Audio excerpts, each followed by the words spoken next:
Roger, welcome. Thank you so much for being on the show. It's great to have you. Thank you for being here. Thanks, Paul. Glad to be here, buddy. So let's start by getting to know you a bit better. Obviously, you are right now the president of the NTMA, the National Tooling and Machining Association.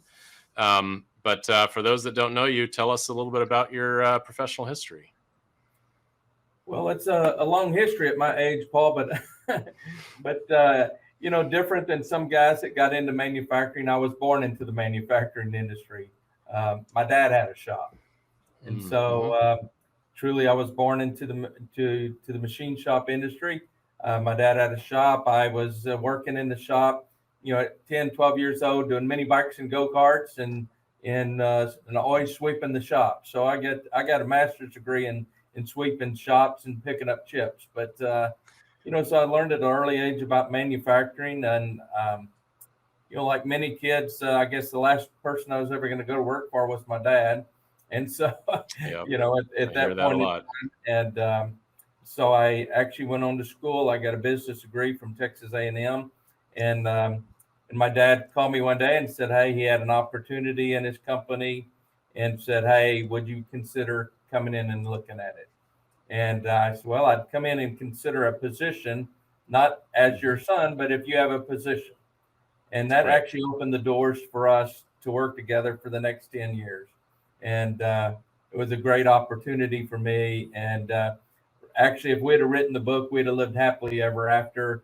We were heavy into the oil and gas industry. So I guess one thing that I have on my wall is I've experienced every downturn in the oil and gas industry there's been since 1980. But so then I went on after working with my dad and running my dad's company. I went on to work for two other little larger shops that we grew significantly over time. And actually, my dad was an NTMA member. What's sort of funny is I go back early in my career with NTMA. My dad was a NTMA member, and the next two companies I worked for were NTMA members. And so of these three companies, I sort of always gravitated to the sales side of the business. I had some feet problems that I couldn't stand for long periods of time. So I sort of knew at an early age I wasn't going to be a machinist that could sit there or stand up and run a machine all day. And I figured that out early as a kid. And so, but I still gravitated to the sales side. So when I went to work for my dad, I really focused. He was the typical entrepreneur. He could make complex parts, and he knew how to make complex parts. He knew how to machine, but he may not have been the best business guy in the world. And that was sort of what my skill set was, sales and the business side. And so it's a great compliment between the two of us. And so and we grew my dad's company at the time. He was a $2 million company. We grew that to $4 million, which back in the 80s was a large shop. We had 50 to 60 people in one of the top shops, even not in the whole Houston area. At that point in time, 50 to 60 man shop was a big shop, and $4 million was a large shop in that day. And we were primarily focused on the oil and gas industry, Houston being the hub of obviously the oil and gas industry. And then when I left, it hit a big downturn, and the reality was I told my dad that was his company, that he had blood, sweat, and tears over through the years, and that it really couldn't carry us both. That a major downturn in the oil and gas industry, and it was important to us to protect our relationship, and versus figuring out how to work together.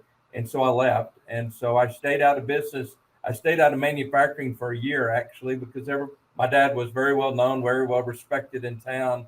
And, it was sort of hard to go to work thinking a competitor was going to hire you when your dad had a shop. So I stayed out. I went and taught college for a year, some business courses in college, and which was fun. And then I went to one of actually the first guy my dad introduced me to in NTMA. He said, "This is your kind of guy." And 10 years ago, he had introduced me to this person, and I went to his shop, and I said, "Okay, I can't make my dad not my dad, and I can't make him not have a machine shop, but I've stayed out a year." And so these guys hired me, and I gravitated to sales in their company as well. So over 8 years, we grew that company from 8 million to 60 million. Wow, that's a And that huge was jump. really all organic growth. We had some, really good relationships with customers that we just took to higher levels. And again, fortunately or unfortunately, all tied to the oil and gas industry primarily, with some diversification outside of it. But the 90% was the oil and gas industry. Mm-hmm. I left there after 12 years, and I had an opportunity to sort of take a 3-year hiatus and went to work for a larger manufacturing company up in the Indianapolis area. But they wanted me to help buy small companies, and they needed somebody in acquisitions that understood small entrepreneurs, which I knew that. And Sure. so I stayed there for 3 years, and then I returned to Texas to work for the last of 3 shops that I've worked for in my career, and a larger machine shop who I'd competed with my whole career. So it was sort of funny that you would go back to a Sure. company that was a really good competitor to me, pretty much my entire career. And again, I went in to run their sales department. They needed a vice president of sales, and I went in there, and we did 22 million at the time. And over an 8-year span, we grew that to 156 million. So, the nice thing there was we had an entrepreneur owner that owned us, and he was able to finance, if he could finance our growth. And so we actually bought a couple companies. We started 2 international locations, and primarily serving the oil and gas industry.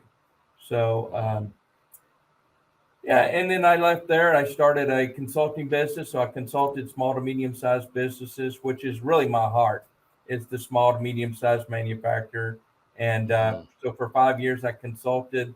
And then NTMA come along and asked me if I would run the National Association, which I've been a member of my entire career. So it's sort of a neat circle of life there, and a great way to give back to an industry, if you will, that's been good to 2 generations of my family. Wow, what an amazing story! That is some of the growth there at those companies is massive. That's not to be taken lightly. We had some, we just made the best of some really good opportunities, and Right. some opportunities fall in your lap, but you also got to make opportunity in this business. And so we had our share of both. We really had some good customers. Some of the things that we did, I think that were, we were strictly job shops. We really didn't make the product. However, on the one that we really grew significantly, we did do some private labeling for companies. So we took a product line from a company, and all they did was design and sell. And otherwise, we did all the manufacturing, assembly, crating, shipping, and warrantied their products. So they never went to their facilities. And so, it was a great company. It was a great business to have a product line, but we weren't responsible for selling our designing it. And so, but it was a significant part of our business. We had grown it. That was probably became about a $15 million, company inside our company that we made a private label product for them. But our diversification, you need to say oil and gas. That's enough to scare anybody to death when you become so single industry focused. But what I would do, and in my recommendation to people who are in single industries like that, is we would spread ourselves across the different segments of the oil and gas business. Being there was exploration, there was offshore, there was wireline, there was MWD, and true exploration, but a sensor exploration. And so what we did is we tried to balance out in the 3 or 4 or 5 different segments of the industry, which in reality were really on different life cycles of the product line. So when you had a downturn in the industry, not all 5 of these downturned at the same time. So my recommendation for shops that find themselves a little focused on an industry, spread as wide as you can in that industry across product lines, across different service areas of that company, and it tends to help balance out. I say all that. I think that's how we made ourselves sleep at night about it anyway, Paul, is that we said we were spread across multiple. But I mean, in the reality is we grew these companies significantly, and that's really how we did it. Right. So a lot of I can relate to the idea that you, like your dad, was a good machinist, really great craftsperson, didn't know a lot about the business. I think a lot of shop owners find themselves in that position, right? They were a machinist at another shop or a programmer or something, and they said, "Hey, I can do this. I can do this better than my boss," or "I want to, I want to be more in control of my fate." And they jump into, starting a shop, which is a super admirable thing. But a lot of them don't have a lot of that business experience, and sales is a big aspect, obviously, of growing any shop. And it's an area that I think a lot of shop owners aren't as strong in. So I'd love to hear some of your, best strategic moves, best advice, best tips on how a shop can go, grow their sales. Some of them don't feel like they can afford to hire a full-time salesperson, right? And certainly when they're small, certainly that's the Right. case. So how do you make that leap of being a solopreneur or a very small shop to ultimately having a bigger shop with a dedicated sales team? Well, I would tell you that that's exactly who my dad was. My dad was the guy who started. He was the best machinist in every shop he ever worked at. Eventually you're number one, and finally say, why should I be number one? Why don't I be number one and own my own company? And that's exactly how he started. Um, you know, if you come out of that environment, good reputations and good relationships help you a lot. Because people really do like to help those self-starters. Even the people that you leave like to see your success. And so there were people that, really contributed to my dad's initial success. The two other shops that I worked for that they grew very similar ways. That they started, with a guy knowing how to make parts, and then they eventually grew up. It's it's the entrepreneurial, issue is sales. And, it is a small shop. There's nobody better in sales than the owner. Sure. When you really can't afford a salesperson, the owner is the most passionate. The owner can make a decision and doesn't have to ask anybody about a decision. He doesn't have to ask anybody about a price, and he doesn't have to ask anybody about delivery, and except himself. And I think it's that entrepreneurial spirit that helps small shops get started. It's really what helped small shops get over the hump. It's really not more people. It's really the passion and dedication of the owner. Because the reality is you have limited funds, and you got to be a little, of everything to everybody to start with. I remember my dad wore the khaki slacks and the khaki shirt in the shop, and he'd leave him keep a suit in the bathroom. And when it was lunchtime, he'd go change into a suit. He'd go call on a customer, and he'd come back and put his khakis back on and go out in the shop and run parts. So, it's that kind of thing for the smaller shops, Paul, until you can get it a size to start adding on, adding staff other than just, at the rowdy, when you start out, you just need machinists.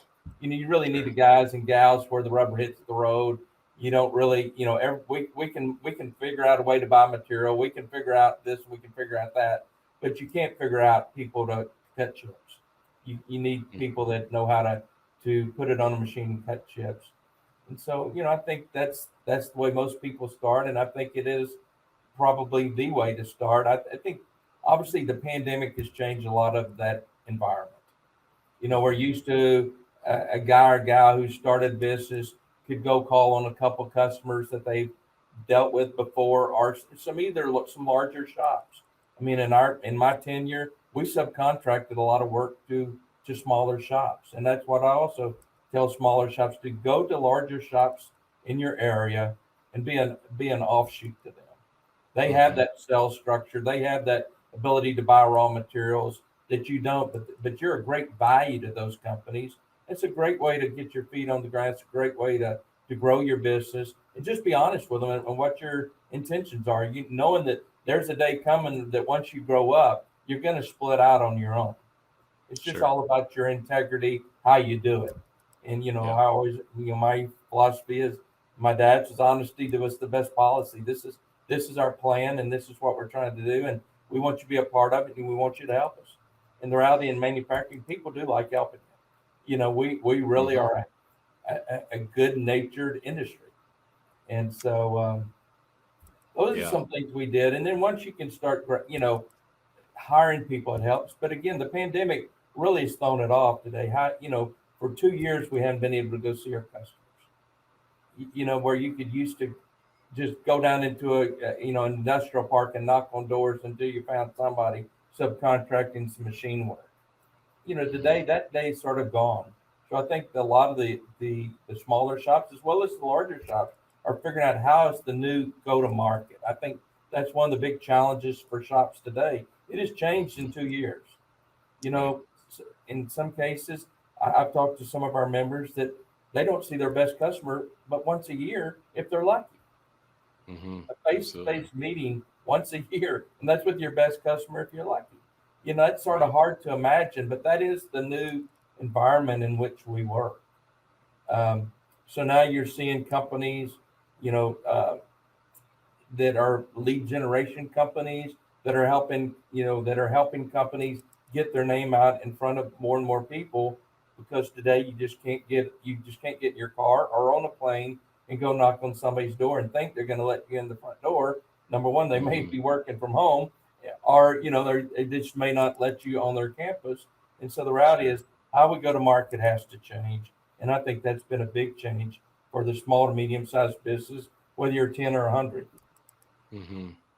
Yeah, a lot of I totally agree with your idea of, when you're first starting out, offload from bigger shops is a great way to go. Easier. They're going to understand, they almost always, bigger shops need to offload work unless it's some real slow period, right? They oversell, they get overbooked, and they need you to help bail them out. A lot of shops I talk with also get in sort of the loop of doing quick turn, small volume, prototype work, right? It's easier to get that work. It's less desirable. If you can turn it around fast, you can likely get it. But a lot of shops then kind of get stuck in that loop of, I'd love to get some production work. I'd love to get some bigger runs that can run for a while, some more bread and butter stuff.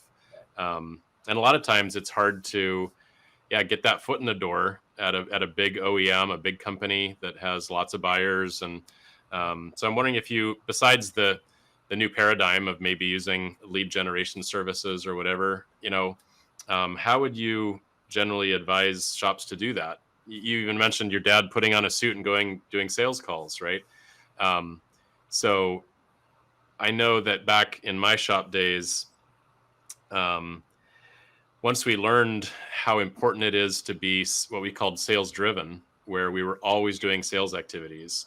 In the earliest days, we weren't doing that, and we'd get some work through word of mouth or from wherever. We'd get really busy. We'd spend all of our time working on that work, and then we wouldn't do sales, and then our sales would drop off, and then we'd go do some sales, and then we'd get some work, and there was this vicious up and down cycle. And I imagine that a more consistent approach, a more methodical, always be doing sales. And so the owner, until you have someone in a sales position that is full-time doing that, they've got to make some time out of their day, out of their week, all the time, consistently, to go do that. So what's your best advice there? Yeah, you're exactly right. And if you don't like that, it's you need to sell when you have work, not when you don't have work. And that's what I try to. Now that business has picked up for a lot of manufacturers across the country, I'm trying to tell them, don't take your foot off the accelerator here. You have to sell when times are good.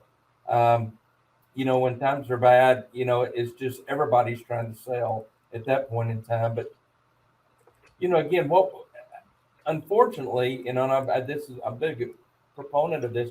The way we used to do it yesterday is not going to work going forward. I mean, the reality is, if you have to try to go to the larger shops to get past that. But at a point in time, you got to get over the hump. But, once you're ready to get over that hump, you've been exposed to more and more companies. And then you have to start making those contacts into the company. Number one, used to you didn't have to have a website. You have to have a website today. You have to be able to drive people to the website. I tell people whether you're a 10-man shop or 100, everybody in your company is a salesperson. You just never know when somebody's brother-in-law is the purchasing manager of XYZ, or somebody's husband is the purchasing manager of XYZ. So keeping everybody on point, that we're always looking for opportunities. But today you have to have a website. Today, I believe certifications are key. Without at least starting at an ISO 9000, they can just close the door on you too quickly. Sure. You got to be proactive to what you have, and you've got to figure out a way to get these people to see you.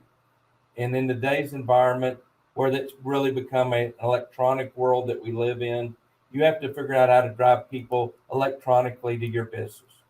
Whether that's through a ThomasNet or a Connect, there's all kinds of people that help you on this. My friends at Factor that are lead generation companies, or Connex Marketplace. Any way you can find places that's connecting shops to large OEMs, because the reality is the purchasing people today. Okay, I'm going to try to say this correctly, are not product line experts. They're procurement experts. They know how to buy part number 1, 2, 3, 4 at $129.24 due X date. Early in my career, most every purchasing agent you dealt with, he knew the part, he knew where it's going to be used, and half the time, if you had a deviation, the purchasing person could almost make the call on if the deviation was acceptable. Sure. And then he would tell the engineer that it was going to be acceptable, and you moved on. Today, that's not true. Now you're dealing with procurement experts that are experts in their field of procurement, but they're not product line experts. So now you don't have the ability to talk to someone in procurement that really knows what they're buying. They don't know if they're buying something as simple as a pen to a car outside. They know it's part number XYZ, and they know the price, and they know they got to have 3 quotes, and you go with the lowest quote. I'm not belittling that industry. I'm just saying how different it is today. And so therefore you're forced to get your company in front of that kind of arena to be awarded a job. Mm-hmm. And it's not necessary. What we're finding today, it's not necessarily the lowest price, which everybody wants you to believe it is. Maybe the fastest quote in gets the job. Right. and not so much the lowest quote. And maybe the guy who can deliver it the fastest, that can get the order at a higher price. So before, we just gave one price. Today you're seeing shops that say, if you want it in 8 weeks, it's X. If you want it in 4 weeks, it's Y. And if you want it in 2 weeks, here's the price. You determine your pain point. Sure. Yeah. So we have to get more creative in how you go to the market. But I still think that, as guys grow, that you need help today. I think it's almost impossible to think you're going to hire you a good salesman that's going to go knock on doors when they're out, you can't get in the doors. Sure. Yeah. You're having to figure out a different way to do it. And I believe today it's almost advantageous to the small shop versus disadvantage. When it really required a guy to knock on the door, it was hard for a small guy to hire that person. But today, you can get a website done. Probably your kids can put your website together, and it looked pretty dang good. And other things that have now become at a cost that you can afford as a small person to get access to the marketplace. And the reality is, you can get access to the marketplace cheaper today than you can hiring a full-time salesperson to go and knock on doors. Right. Then what you do is you start hiring account managers who can manage the business when it comes in for you, and not so much having to go get it. They manage it when it comes in and take ownership till it gets out, and you meet the customer's demand. Mm-hmm. Mm-hmm. Yeah, no, the your comments about the way that purchasing has changed and those buyers not really knowing anything. I one of my previous guests, Susan from Precision Shapes, she said she trained, several generations of buyers. She's like, no, this part number goes with that part number, or these ones should be purchased together because they have shared materials, or and there's all those little nuances that probably wasn't communicated from the last buyer to the new buyer, who might be coming out straight out of school or from some other place that doesn't have that strong technical background. And when you can play that role for them, you become invaluable to them. So you're looking for those opportunities to bring value. So often we thought making the part was the value. Today, maybe the value is teaching a purchasing procurement person about the products they're buying and how you need to link a couple or two or three parts together. Yeah. Yeah. So, great stuff on the sales side. Yep. It's definitely a big challenge, and it's a very new arena from where it used to be. Paul, one other thing I thought about on that was one thing that we did that I think was really strategic is we tried to start doing, instead of just piece part manufacturing, do sub-assemblies to assemblies. Oh, sure. Trying to walk our procurement people through, we can make all these parts for you. And not only could we make them for you, we can reduce your cost by assembling the parts. So really probably the biggest strategic change I made in our big growth company was we rebranded ourselves. And we rebranded ourselves to what I called a master manufacturer. And so, if I said, hey, Paul, we're a master manufacturer, your first question would be, what does that mean? And I sort of purposely picked that term because I didn't really want you defining what it meant. I wanted you to give me an opportunity to define what it meant. Because so often, when you say a manufacturer, so often people define you and then they put you in a hole. They put you in one slot. Oh, you make small parts. And that's all you do. No, the reality is I have big equipment too, but they tend to cubbyhole you. So I found that master manufacturing was vague enough that it forced people to ask us what we did. Mm-hmm. And I would say we went from piece part manufacturing to full assembly management. And it really changed our company. We started bringing in many more sub-assemblies. We started bringing in we did sub-assemblies. We did kitting, where we had put a whole kit together in a box. So when they opened it, every part they needed was in that box. Whether it was a nut, bolt, washer, Loctite, whatever, we had it in that box so that when they pulled it out of stock or it was in the field, everything they did was there. I mean, one of our big successes is they brought us a part. It was a big part. We machined some bigger parts, and they wanted us to quote the body of a larger part, probably 3 foot in diameter and about 3 foot long. And so we looked at that. We said, hey, it's a great part for us. And we were going to quote it. And we said, what is this part? And they said, oh, it has about 50 other parts that we put together and assemble it, test it, and send it to the field. And we go, why don't you let us look at that? And of course, we quoted the one part. And of course, what was their answer? You're high. That's the age-old deal, you're high. And I said, okay, surprise, surprise. But then we said, give us these other 50 parts. And we quoted that thing, and we were actually able to reduce their overall cost. And we assembled it, painted it, and it actually never went to their office. We would actually put it on it, and it went straight to the field. It was a $34,000 assembly that went from a $12,000 part that we quoted to a $34,000 assembly that we made the whole part. So we really cut, if you will, our competition out of that. Sure. Because we were able to put it all together instead of them buying it from maybe 10 suppliers. We were able to reduce their internal cost. Right. Probably some of my frustration in my career has been they don't really count the cost that you can save them internally because they don't see it. It's hidden cost to them versus, let's just say they went from cutting 10 POs to one. I mean, if you just put $50 per PO, that's $500 of internal savings. But Sure. it's hard to get them to give you that credit for it, but you can sure fight for it. Yeah. Yeah, no, that's incredibly good advice. And, I realize we did that ourselves over the years. It requires that you have those conversations, right? Where maybe you go to lunch, maybe it's over a phone call, but you're just kind of there, present with your buyers. What do what's keeping you up at night? What are you struggling with? What are the challenges? How can I help you more? How can I bring more value to you? And if they're pulling their hair out with different suppliers that aren't delivering parts on time, so they can't build their assembly, there's a solution in the making right there. Yeah, I think sometimes, what I found is waiting for them to ask, sometimes you say, hey, Paul, what do you need? How can we bring greater value? Well, the reality is, Paul probably doesn't know.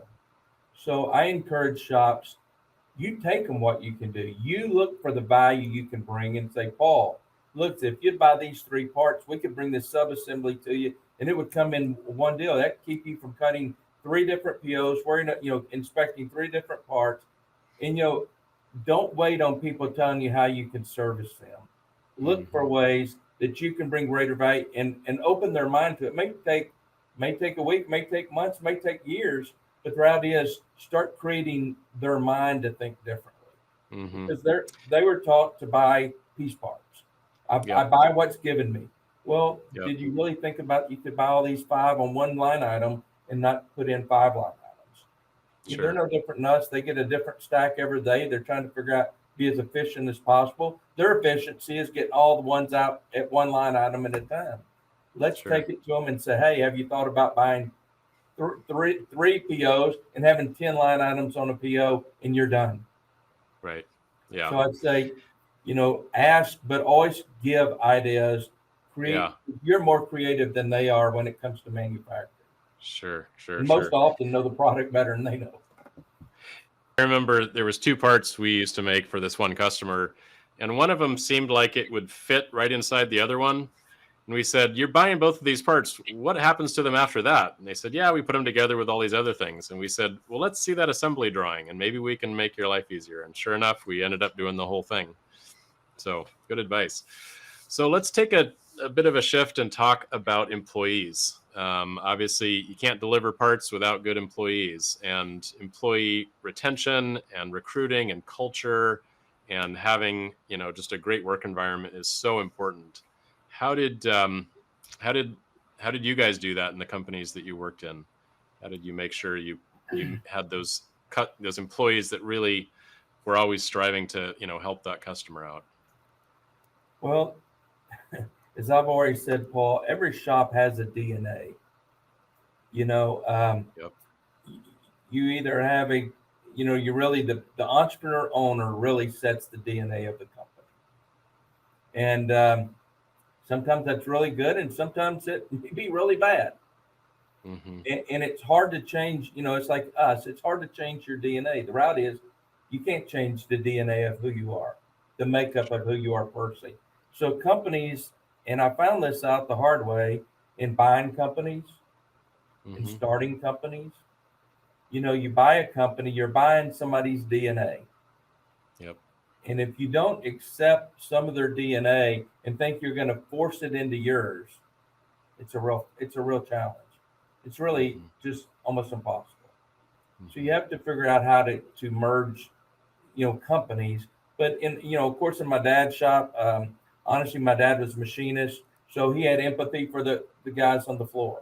He understood their life. He understood, about manufacturing parts.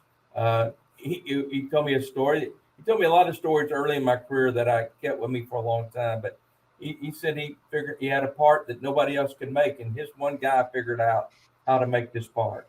And he said, I went and got, he said, we were the only ones that figured it out. He said, my one guy figured it out. And he said, so I went and got a bunch of orders for them, because we were the only ones that could make them. He said, I brought it in another big order in, and he said, my guy quit. Oh, no. And he said, what I learned early in my career was, you're not dependent on one person. Guess what? They figured out how to make the parts and they kept making them for years to come. Mm-hmm. You know, he said, you know, nobody has you over a barrel, if you will. Just, you know, because he said, we figured it out. Was it did I lose a, you know, little night of, you know, some, some sleepless nights? Yes. But we figured it out and we never missed a beat on making it. Don't believe that only one person can make it in your shop. Mm-hmm. You know, we always laughed about that in some really complex parts we made. Nobody, you know, only Paul can make this part. Only Paul can make this part. What's funny, we're on our third Paul and we're still making this part. So Sure. don't get yourself down that, you know, with your people. And it's about, you know, cross training people to them to understand. You know, to me, any of my staff here at NTMA knows it's us together and team. We don't Mm-hmm. win. No one of us wins without the team winning. Uh, Sure. we win together, we lose together. You know, one area of our business doing well, but our overall business doesn't do well, we all lose.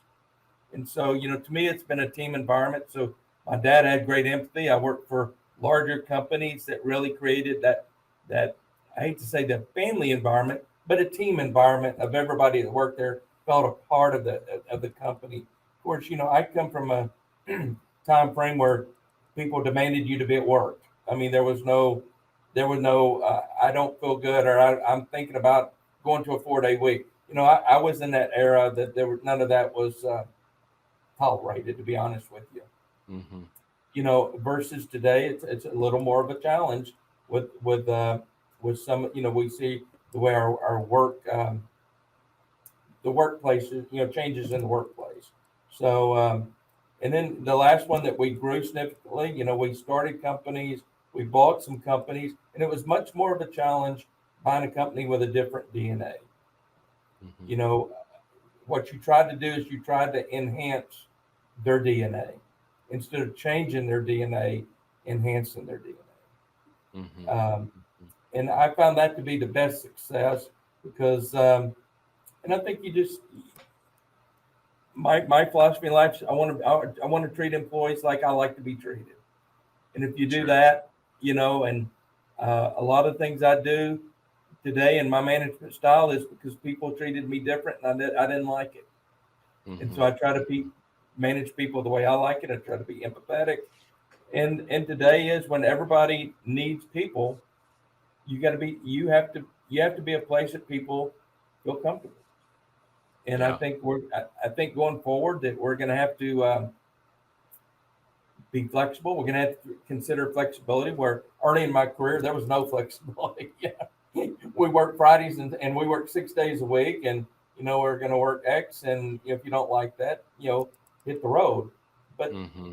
and I'm not saying that's good. I'm not necessarily promoting that as the answer to the manufacturing, you know, workforce. I'm just saying today Sure. that for guys my age that are running shops or guys that are starting shops, flexibility. You know, what are you going to be to differentiate yourself from somebody? Everybody's hiring.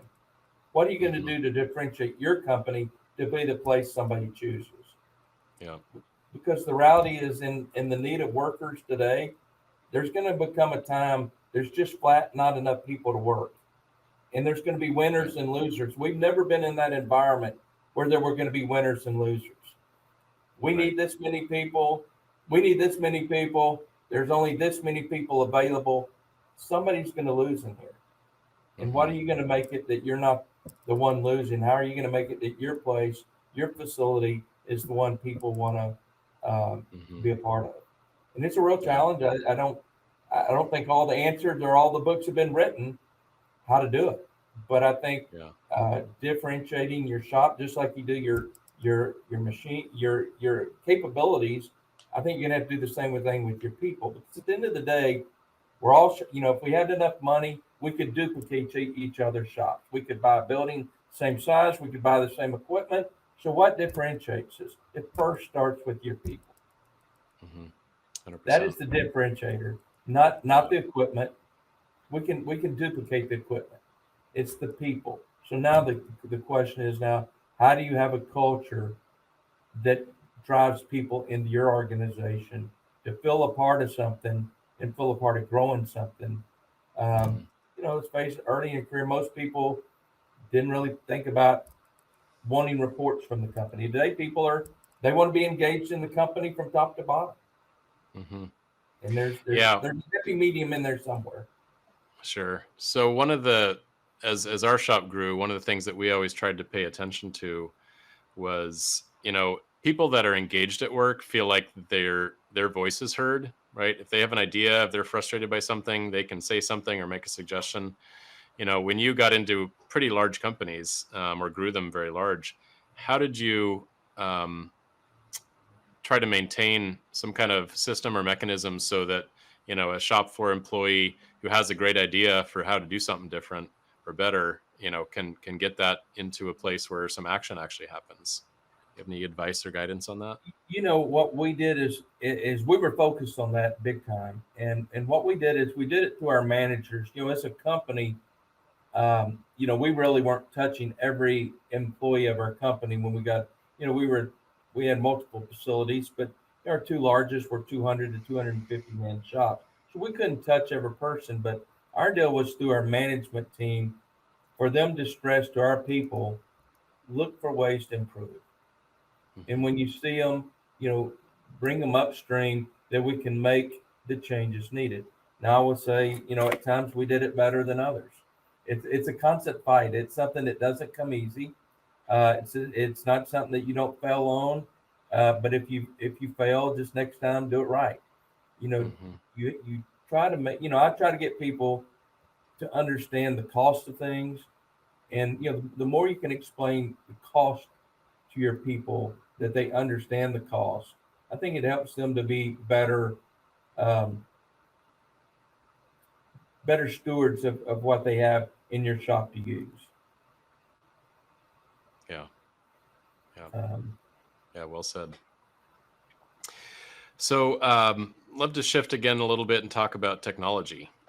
How did you and the shops that you worked in think about, new equipment that you needed that was going to serve a need that a customer might have, or just keeping up on the latest, so you had machines that were fast versus ones that were maybe getting a little old and tired?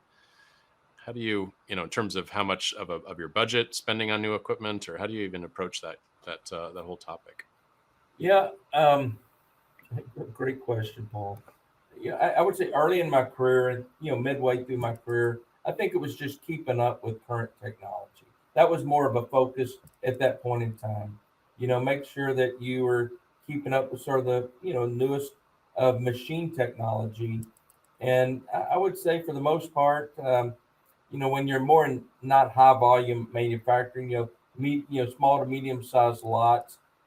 I'll be honest with you, it was about being efficient. It wasn't necessarily about, the thought wasn't around automation, because at Hmm. the time we really didn't have the challenge with people. Sure. If you needed more somebody to move parts around, you just hired a high school kid that would come move parts around, because they were available.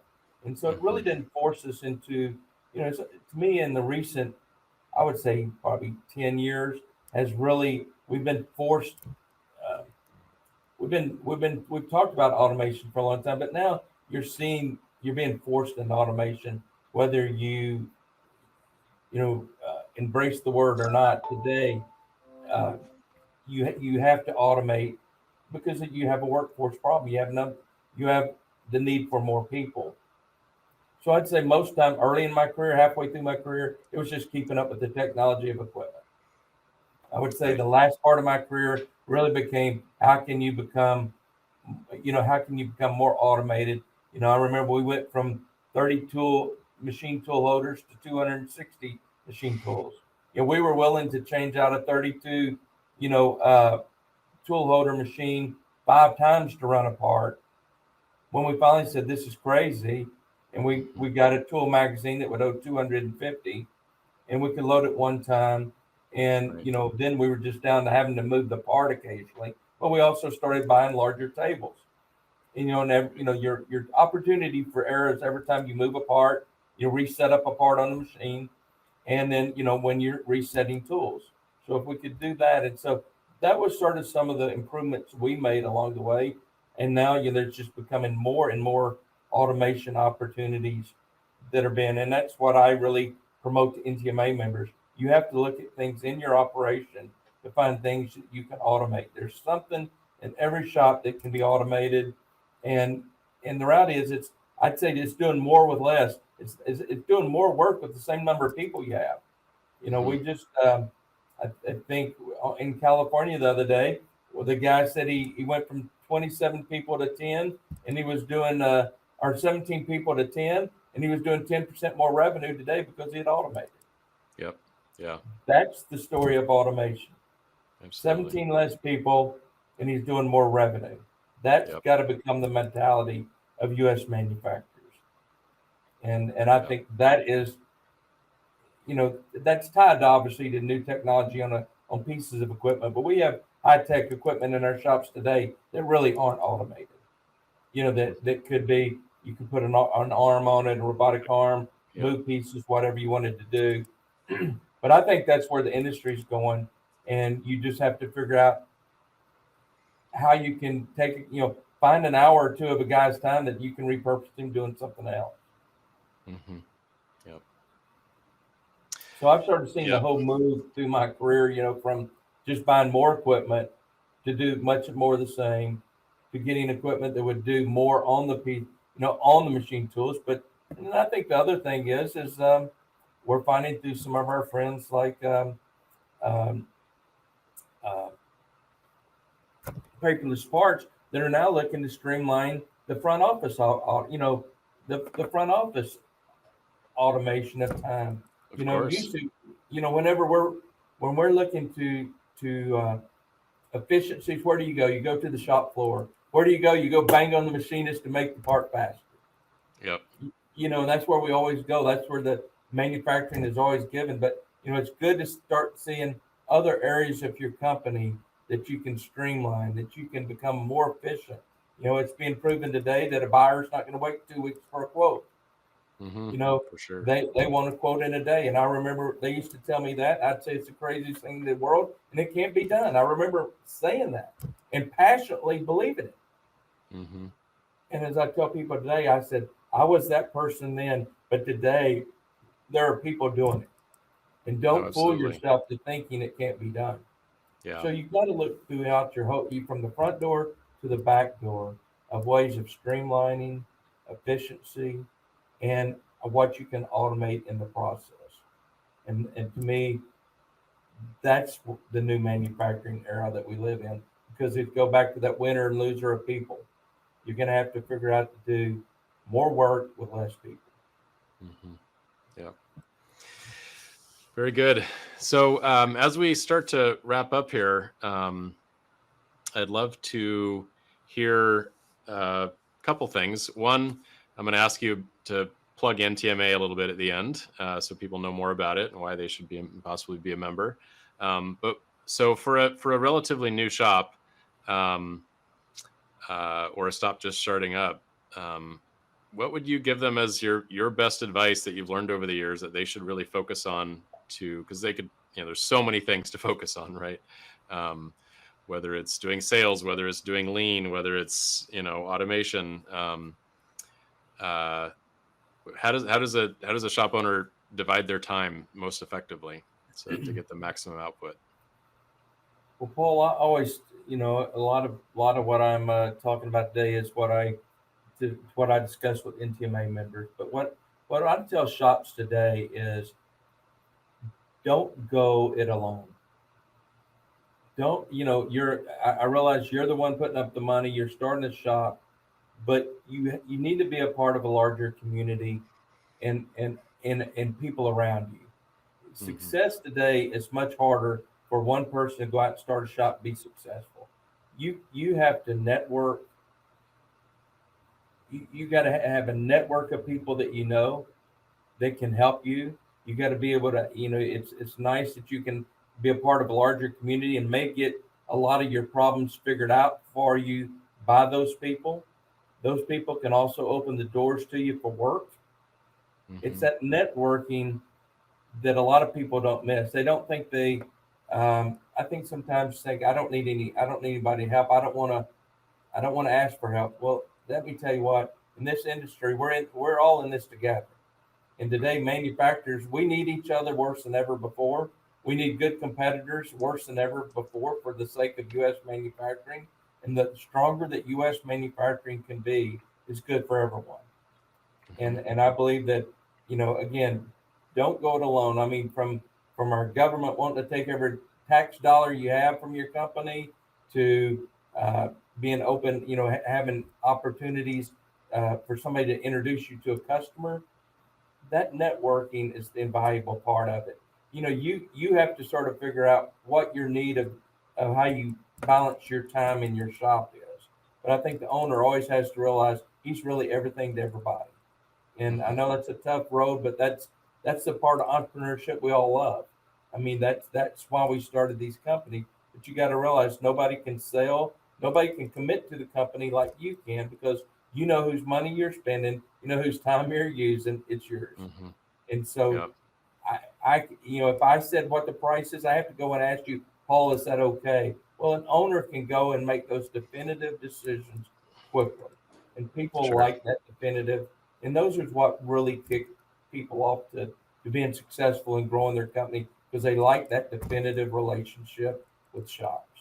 Mm-hmm. But again, I would just say, don't go it alone. Network, network, network, and have people advocating on your behalf, because you need people. It's funny how many, I can't tell you truly how many millions of dollars worth of work I've done from other NTMA members calling me about work. I Sure. had a I had a friend call me one day and he said, "Hey, I got this project. I did all the prototype work on it, and I did it." He said, "But now they want to go to production, and I don't want to buy more equipment. I'm not going to buy the equipment to go to production." He said, "Would you like the project?"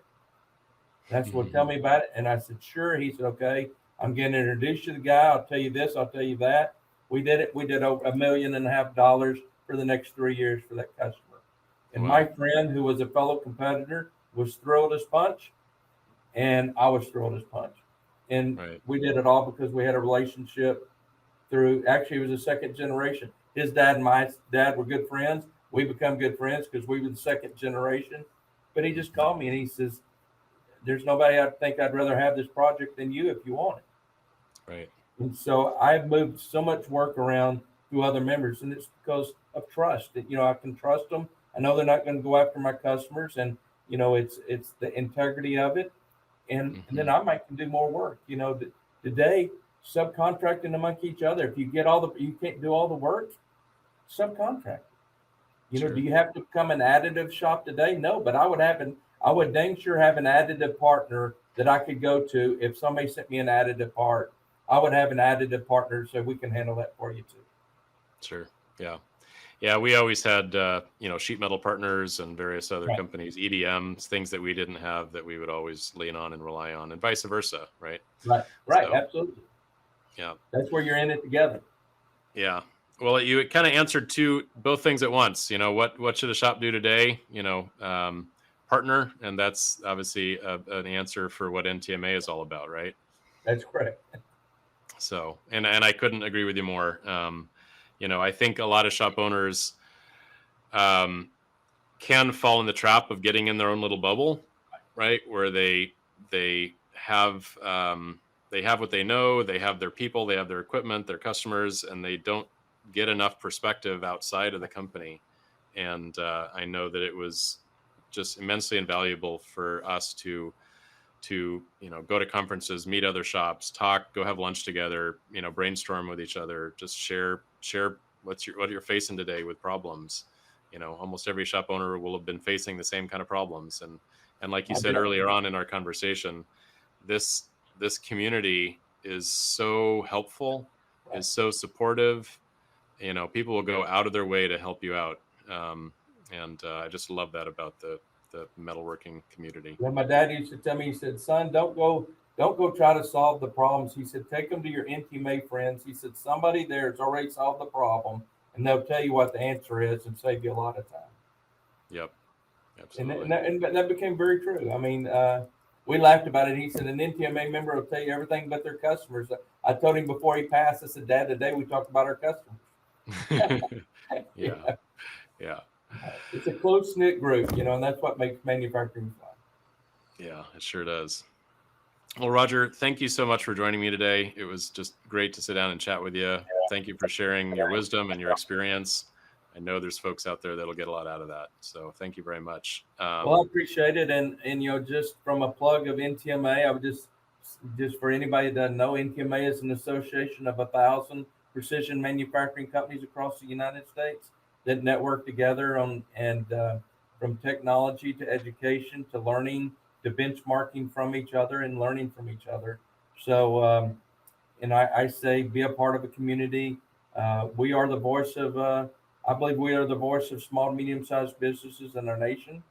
We control a lot more of our economy and our employment than anybody wants to give us credit for. And I believe that the more of us that join together, the greater impact that we can have on policies that affect our companies every day. And that's really my goal of NTMA. My goal to grow NTMA is not to be a big trade association, to be a big trade association that can advocate on behalf of small to medium-sized businesses. So I'd invite any small to medium-sized business to look us up, and we'd love for them to be a part of our community. And that's at ntma.org. Is that right? NTMA.org. Okay, very good. We'll make sure that's linked up in the show notes as well. So thank you again, Roger, so much. It was really great to talk to you and see you today. Thanks again, and I'm sure we'll see you at an event soon. Oh, you're awesome, Brady, and I appreciate keep up what you're doing on behalf of manufacturing. All right, take care. Have a good day. Everybody, see you. Bye. Thanks. Bye.